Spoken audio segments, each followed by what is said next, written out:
got I got cut off just then when I was showing my basil. I got a phone call. Anyway, I was showing that the basil may have gotten a little bit over water because of that yellowy hue. And then also, I've noticed that when I come out to pluck the basil, there's a lot of these on there.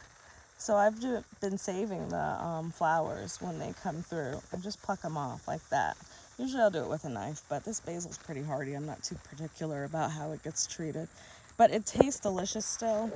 Um, it's been really, really my favorite thing to have in the garden. That's why I planted more of it up front. Anyway, for those of you that didn't know that I had a video in progress that got cut off, I'll just go through again briefly and show what's going on back here. This is my watermelon bed, and I just put these in a few days ago. They are Dixie Queen watermelon, a smaller variety that's really, really sweet. And then I've got tomato sprouts back here. That's big red tomatoes. These are big rainbow. Those are Cherokee purple. And all those just went in a couple days ago as well. And here we go is the lemon cucumber. I'm excited about that. I left space because I want to make a little trellis back there around here to that end over there. This is the basil that I used and the cilantro that I used to attract the Japanese beetles that were out. And then, I don't know if you remember a few weeks ago, but I was pulling tomato sprouts out of my compost bed that I used when I planted the pumpkins up front. We're going to see that in a second. And these are the sprouts. I kept some of them. And they're growing really, really well. The fun part is I don't know what type of tomato it's going to be. So, we'll see. All right, moving on to my green zebra tomatoes. I don't have any ripe ones right now to show. We've been eating them so frequently. They're deliciously sour. And they just got this wonderful tart flavor. And I love to pop them in with some cherry tomatoes. 'Cause they're so good. So everything is just growing really, really well. We had to get more stakes and prop things up. And it's been raining and so hot that I haven't really been out here. You can see this beefsteak plant is definitely a bit of a mess. And I need to do some pruning down here, you can see. And then this I wanted to show because it is two blossoms that fused together and made one big tomato. I'd seen that online before and knew what to look out for. And I was so surprised and like excited when it happened because I'm just curious to see what that tomato is going to look like. I love ugly tomatoes. I'm not one of those people that's like, oh, my tomatoes have to look, you know, perfectly spherical and just so. That's just not me at all. So I'm excited about that one. Okay, let's move up front now. And we come to my basil bed here.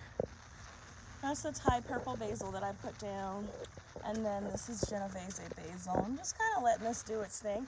I come through every few days and I will like pull weeds out of it. But basil really is a great plant to grow on its own. It does good with little pruning. Look at the size of these sunflowers. They're huge and they're gonna get bigger. I want to show like how tall they are. Behind me, they're right up to my chest level. Here, some of them are a little bit taller than that, almost to my shoulder. Look. I'm excited about these. I think they're gonna be beautiful. This is my corn.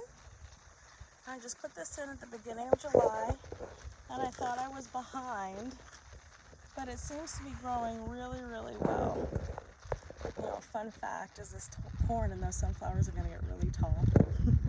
And the next thing I'm gonna show you is gonna get really big as well. And I didn't even think to like ask or check with the HOA before I did this. So I hope that they leave my fall plants alone when things start to get big. Obviously I can come outside and prune, but I don't think I'll have any problems. Our HOA is pretty lax. My neighbor completely changed the color of the siding on his house and he didn't even get permission or ask.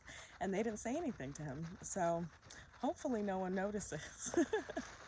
But you'll see why I have some concern, because this pumpkin that I planted literally at the beginning of July, so 4 weeks ago, has exploded.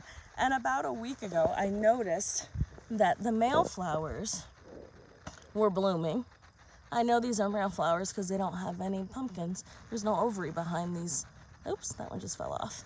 Somebody told me that you can eat them, but I don't have enough at one time to eat, so I haven't explored that yet. But I do have about 6 zucchini plants down for this fall, so I am excited to get some squash blossoms from those. And I have a pumpkin here.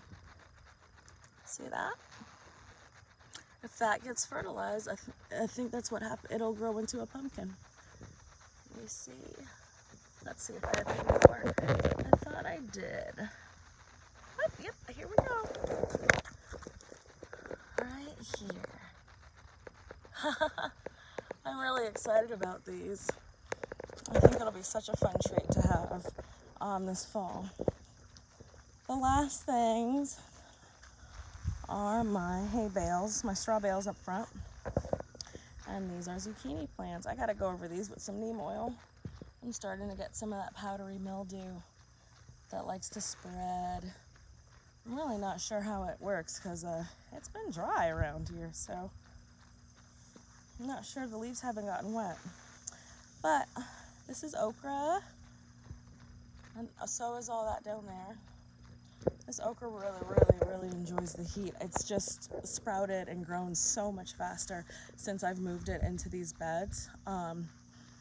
I had it before in the little seed sprouts, and it was kind of slow growing, but I moved it over here maybe a week ago, and it's still like I've gotten more leaves and it's getting taller, and so I'm really excited because I love fresh okra and fried okra. There's so many great things that you can do with that vegetable, and they're just delicious.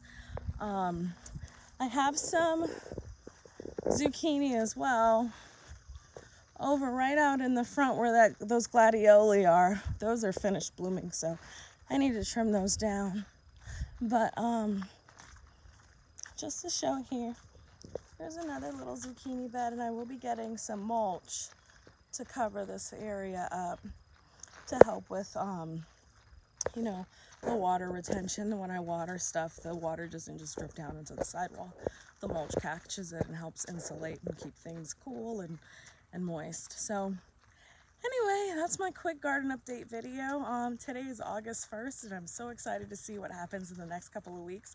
And I hope you'll join me for our next video. Bye.